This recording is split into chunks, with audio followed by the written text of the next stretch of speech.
And this book, the essence of it, I read it two or three times when, basically every year for a few years when I first found it, because I thought it was a great reminder. And it's about, how you set a goal for yourself, and the goal might be lofty, right? You want to be a self-supporting professional artist.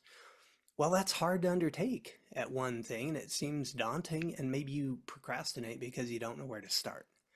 And so the whole concept of the one thing, which you should read because there's probably a lot more to it than I remember, but my key takeaway that changed my life in business, and this was years before doing art full time, but you take that thing, you have your goal, you got to know where you're going, first of all. But then every day when you get up, if you think about your goal and you think, well, what's one thing I could do today? The smallest little thing, it doesn't matter. What's that one thing I could do today to move me in that direction? And that should be one of your top priorities. And you should do that before you get sucked into the rest of your day. You have alignment where you want to go, and then you've got just one little thing, and you think, I could do that one thing today. Maybe it's like, I haven't sent a newsletter. I've never sent a newsletter. It intimidates me. Well, what's one thing I could do today? I go into my FASO website and look at that newsletter link in there and see what it takes. And just open that today. Maybe that's your one thing. So now you got past that scary thing. Well, tomorrow is, all right, what, maybe I'll just write down an outline of what a monthly email or newsletter would be.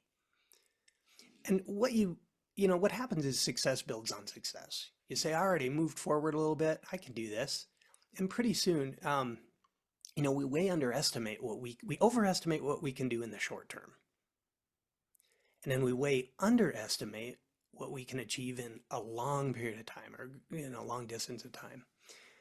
And, it's just, I see that over and over in myself. If I move forward a little bit at a time on a regular basis toward a goal that I'm really sure of, and this is really, trying to review your goals every day. Do they align with where you are, who you want to be, where you want to be? And then thinking about that one thing. And, some days that one thing turns into five things. But you look back over a year and, you're amazed. I do a YouTube video or a YouTube channel, and I was looking at that. I pulled it up here. I have 78 videos on there. Now, if I, at the beginning of that, thought, okay, I need to start a YouTube and film 78 videos, I would be completely overwhelmed and never start. I can't even really believe that I've done 78 videos, which, isn't a whole lot. There's people with hundreds and hundreds, right? But for me, I look at that and I can barely even remember doing all of that work. It just seems like, how did it grow? But it was just doing one at a time, a little bit at a time, whatever I had the energy for. And, then back over time, that's something that's built on itself. People have subscribed, it gets more views, I'm reaching more people. I sell more art. I sell art from that kind of thing. So that's a great book. And definitely one of the skills that I got from business is goal setting and holding myself accountable to achieving results over a period of time. So setting a time frame for yourself and going after it as small in chunks as you need to for your work and life situation. Wow.